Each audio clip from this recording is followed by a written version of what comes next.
दोस्तों, ये कहानी एक ऐसी लेडी टीचर की जो अपने एक स्टूडेंट के प्यार में पड़ जाती है और उसे पाने के लिए वो किसी भी हद तक जा सकती है। ये स्टूडेंट इस टीचर को बिल्कुल भी पसंद नहीं करता है क्योंकि इसकी ऑलरेडी एक गर्लफ्रेंड है। लेकिन ये लेडी टीचर इस लड़के को अपने वश में करने के लिए क्या क्या दांवपेच खेलती है, चलिए देखते हैं। तो कहानी की शुरुआत होती है एक प्यारी सी स्टूडेंट जेमी को दिखाते हुए, जो अपनी क्लास टीचर को एक गिफ्ट देती है क्योंकि आज उनका कॉलेज में आखिरी दिन था। जेमी टीचर से पूछती है कि आपकी जगह आप कौन यहाँ पे आने वाला है। इस पर वो उसे बताती है कि अब तुम सभी बच्चों को पढ़ाने के लिए टीचर मॉली आने वाली है, जो कि बहुत ही इंटेलिजेंट और काफी अच्छी है। अब ये दोनों बात कर ही रही होती हैं कि इतने में ही यहाँ मॉली भी आ जाती है, जिसे प्रिंसिपल पूरा कॉलेज दिखाती है। तभी मॉली की नजर ग्राउंड में खेल रहे एक लड़के डैनी पर पड़ती है, जिसे देखते ही वो उस पर फिदा हो जाती है। लेकिन वो ये नहीं जानती थी कि डैनी जेमी का बॉयफ्रेंड है और ये दोनों एक ही क्लास में पढ़ते हैं। इसके बाद हम डैनी को जेमी के साथ देखते हैं, जहाँ ये दोनों अपनी आने वाली रिलेशनशिप एनिवर्सरी को लेकर काफी एक्साइटेड थे क्योंकि इस दिन ये दोनों पहली बार इंटीमेट होने वाले थे।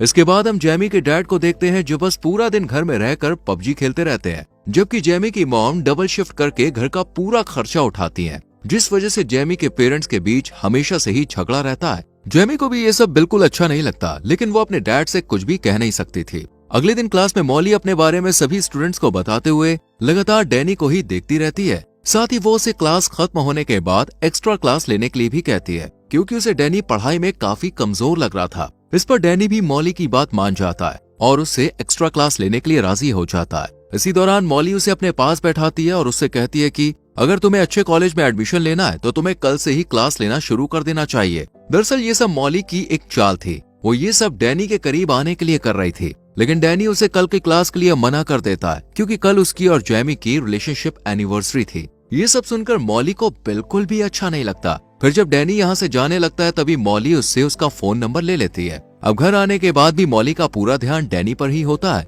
और अब वो सोचने लगती है कि आखिर कैसे जेमी और डैनी को अलग किया जाए। तभी उसके दिमाग में एक आइडिया आता है और वो अगले दिन जानबूझकर जेमी को असाइनमेंट में सी ग्रेड देती है, जिसे देखकर जेमी को बहुत बुरा लगता है। अब वो क्लास खत्म होने के बाद मॉली के पास जाती है और उससे कहती है कि मैं एक मिडिल क्लास फैमिली से हूँ और मुझे अच्छी यूनिवर्सिटी में एडमिशन लेने के लिए अच्छे ग्रेड्स की जरूरत होगी ताकि मुझे अच्छी स्कॉलरशिप मिल सके।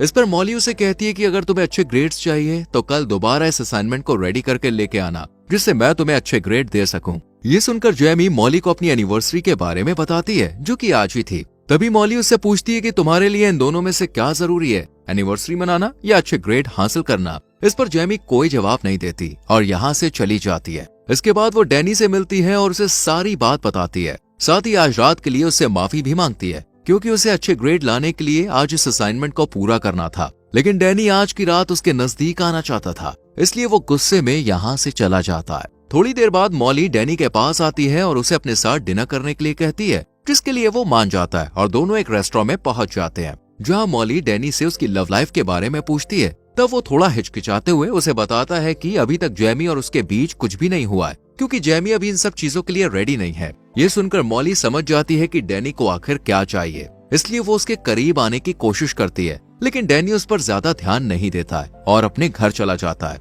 अगले दिन जेमी डैनी से मिलती है तो वो उससे कल रात के बारे में पूछती है कि आखिर कल रात को वो कहाँ था। इस पर डैनी उससे झूठ बोलते हुए कहता है कि मैं अपने दोस्तों के साथ था। जेमी को ये सुनकर बहुत बुरा लगता है क्योंकि डैनी के दोस्तों ने उसे पहले ही बता दिया था कि वो कल रात उनके साथ नहीं था। इसके बाद हम दोनों को एक पार्टी में देखते हैं, जहाँ जेमी की खूबसूरती देख डैनी अपने आप को कंट्रोल नहीं कर पाता और उसे एक रूम में ले जाता है, जहाँ वो उसके करीब आने की कोशिश करता है, पर जेमी उसे बीच में ही रोक देती है, जिस वजह से डैनी का पूरा मूड खराब हो जाता है और वो यहाँ से चला जाता है। वहीं दूसरी तरफ मॉली अपनी कार को खुद ही खराब करके उसे ठीक करने के लिए डैनी को बुलाती है। डैनी यहाँ आकर उसकी कार को ठीक कर देता है, लेकिन कार को ठीक करने की वजह से उसके हाथ खराब हो जाते हैं। ये देखकर मॉली उसे अपने घर ले जाती है और एक टॉवल से खुद उसके हाथ साफ करती है, साथ ही उसके करीब आने की कोशिश करती है। डैनी भी इस बार अपने आप को कंट्रोल नहीं कर पाता क्योंकि अब सारी हदें पार हो चुकी थी और अब दोनों अच्छे से इंटीमेट हो जाते हैं। अगले दिन जब जेमी कॉलेज में जाती है तो मॉली उसे एक बार फिर से असाइनमेंट में सी ग्रेड देती है, जिसे देखकर जेमी को समझ नहीं आता कि आखिर वो उसके साथ ऐसा क्यों कर रही है, जबकि उसने तो इस बार बहुत ही अच्छा असाइनमेंट रेडी किया था। इसी दौरान जेमी की नजर एक खाली क्लासरूम में पड़ती है, जहां मॉली और डैनी अकेले बैठे हुए थे। ये देखने के बाद जेमी को अब डैनी पर शक होने लगता है, इसलिए वो क्लास खत्म होने के बाद उसका पीछा करती है और देखती है कि डैनी मॉली के घर जा रहा है। और जैसे ही वो घर के अंदर चला जाता है, जेमी खिड़की की मदद से अंदर झांकने की कोशिश करती है, जहाँ उसे मॉली और डैनी एक दूसरे को किस करते हुए दिखाई देते हैं। अब जेमी समझ चुकी थी कि डैनी उसे धोखा दे रहा है, इसलिए वो रोते हुए वहाँ से चली जाती है, लेकिन उसे जाते हुए डैनी देख लेता है और उसके पीछे जाने लगता है। हालांकि मॉली उसे रोकने की कोशिश करती है, लेकिन वो नहीं रुकता और जेमी के पास पहुंचकर उसे माफी मांगने लगता है। साथ ही अगली बार ऐसा कुछ न करने का वादा भी करता है। ये सुनकर जेमी भी उसे माफ कर देती है, जिसके बाद रात में डैनी के पास मॉली का मैसेज आता है, लेकिन वो उसका रिप्लाई नहीं करता और अगले दिन कॉलेज में भी उसे पूरी तरह से इग्नोर करता है। खुद को इग्नोर होता देख मॉली अब काफी परेशान हो जाती है और वो समझ जाती है कि जरूर जेमी को इन दोनों के बारे में पता चल गया है, इसलिए वो अच्छा बनने के लिए जेमी को आज ए ग्रेड देती है। इस पर जेमी उसे कहती है कि तुम ये मत समझना कि ए ग्रेड मिलने की वजह से मैं तुम्हें माफ कर दूंगी। इतना कहकर वो अपना असाइनमेंट डस्टबिन में फेंक कर यहाँ से चली जाती है। इसी दौरान डैनी जेमी के पास आता है और उससे कहता है कि मॉली उसे काफी परेशान कर रही है, इसलिए वो आज रात उससे मिलने के लिए जाएगा और उसके साथ अपने रिश्ते को खत्म कर देगा। इसके बाद वो मॉली को मैसेज करके एक लोकेशन पर बुलाता है। मॉली को लगता है कि शायद वो अब भी उससे प्यार करता है, इसलिए वो जल्दी से तैयार होकर उस लोकेशन पर पहुंच जाती है और काफी खुश भी होती है। लेकिन उसकी ये खुशी उस वक्त उदासी में बदल जाती है जब डैनी उससे कहता है कि वो सिर्फ जेमी से प्यार करता है और अब वो उसके साथ कोई रिश्ता नहीं रखना चाहता। ये सुनकर मॉली बहुत ज्यादा अपसेट हो जाती है और डैनी को मनाने की कोशिश करती है, लेकिन वो उसकी एक भी बात नहीं सुनता और यहाँ से जाने लगता है। ये देखकर मॉली को भी बहुत ज्यादा गुस्सा आता है और उसी गुस्से में वो अपनी कार को स्टार्ट कर डैनी को कुचल कर मार देती है।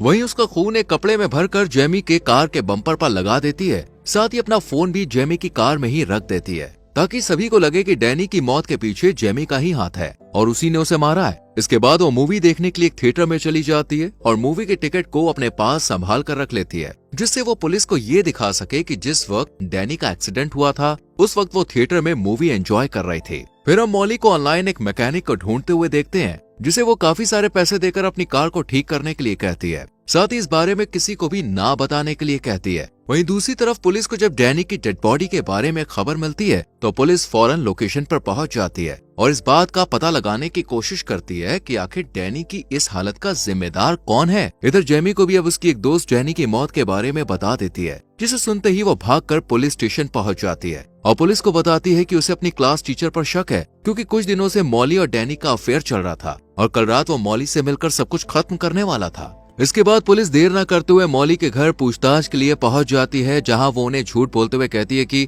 हमारे बीच ऐसा कभी कुछ हुआ ही नहीं था, डैनी को मैं सिर्फ एक अच्छा स्टूडेंट समझती थी। साथ ही वो पुलिस को मूवी की टिकट भी दिखाती है और अपने चोरी हुए फोन के बारे में भी बताती है, जो कि असल में उसने खुद ही जेमी की कार में रखा था। मॉली की बात सुनने के बाद और टिकट देखने के बाद पुलिस को भी लगने लगता है कि शायद वो सब सच बोल रही है। इसके बाद पुलिस शक के आधार पर जेमी के घर तलाशी लेने के लिए जाती है और जब उसकी कार को चेक करती है तब उन्हें कार के बम्पर पर डैनी का खून लगा हुआ मिलता है। साथ ही उन्हें जेमी की कार से मॉली का फोन भी मिल जाता है, जिसमें डैनी से मिलने का मैसेज भी आया हुआ था। इन सभी सबूतों को देखते हुए पुलिस जेमी को अरेस्ट कर लेती है, लेकिन जेमी के पेरेंट्स उसे बेल पर रिलीज करवा लेते हैं। जेमी अपनी मॉम को बताती है कि उसे लगता है कि डैनी का खून किसी और ने नहीं बल्कि मॉली ने ही किया है। अब जेमी की मॉम मॉली के खिलाफ सबूत इकट्ठा करने की कोशिश करने लगती है ताकि वो जेमी के ऊपर से डैनी के खून का इल्जाम हटा सके। इसके लिए वो सबसे पहले कॉलेज जाती है और चुपचाप मॉली के बैग से उसकी कार की चाबी निकाल लेती है और फिर उसकी कार को चेक करती है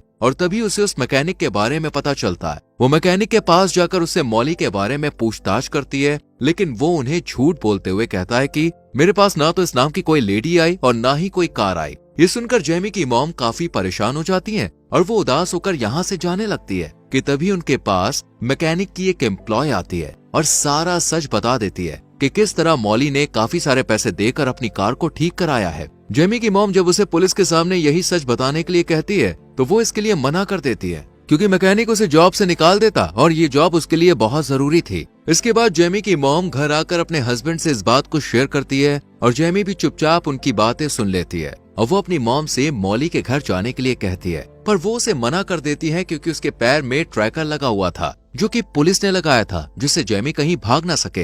हालांकि इस वक्त तो जेमी अपनी मॉम की बात सुन लेती है, लेकिन रात में जब इसके पेरेंट्स सो जाते हैं तब ये अकेले ही मॉली के घर पहुंच जाती है और अपने फोन में रिकॉर्डिंग ऑन कर लेती है ताकि मॉली की सच्चाई रिकॉर्ड हो जाए। लेकिन उसका ये प्लान फेल हो जाता है क्योंकि मॉली को जल्द ही पता लग जाता है कि वो रिकॉर्डिंग कर रही है, इसलिए वो उसके हाथ से फोन छीन लेती है और गुस्से में आकर सारा सच उगल देती है कि हाँ उसने डैनी को मारा है और अब वो जेमी को भी मार देगी। इसके बाद वो जैसे ही चाकू उठाकर जेमी को मारने के लिए आगे बढ़ती है, तभी पुलिस वहां पे आ जाती है। और पुलिस यहाँ आई थी उस ट्रैकर की वजह से। दरअसल जेमी जब अपने घर से बाहर निकली थी, तभी पुलिस ने उसके पैर में बंधे ट्रैकर की मदद से उसे ट्रैक करना शुरू कर दिया था, जिसके बाद पुलिस जेमी को रिहा कर देती है और मॉली को अरेस्ट कर अपने साथ ले जाती है। तो दोस्तों, अगर आप डैनी की जगह होते तो आप इस टीचर के साथ क्या करते, कमेंट में जरूर बताना। वीडियो पसंद आई हो तो लाइक और शेयर करके हमारे चैनल फिल्म एडिक्ट को सब्सक्राइब करना ना भूले और बेल आइकॉन प्रेस करना। धन्यवाद।